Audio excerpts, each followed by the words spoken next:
What would happen if planets and the satellite if force of gravity suddenly disappear? What would happen to planets and satellites if force of gravity suddenly disappear? If the gravity suddenly disappears, the planet may go away from the sun. It may also cause the planets to collide with each other and broken into pieces. What would happen to the planets and the satellites if they suddenly stop moving? If the planets stop moving, they may fall down and break into pieces. The satellite, if stop moving, the communication system can come to an end.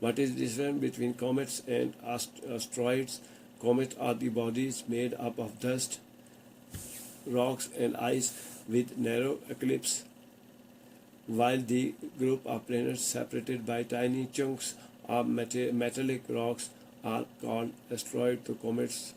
What are the meteors and meteoroids? Meteorites. The heavenly bodies that are moving in space blindly are meteors.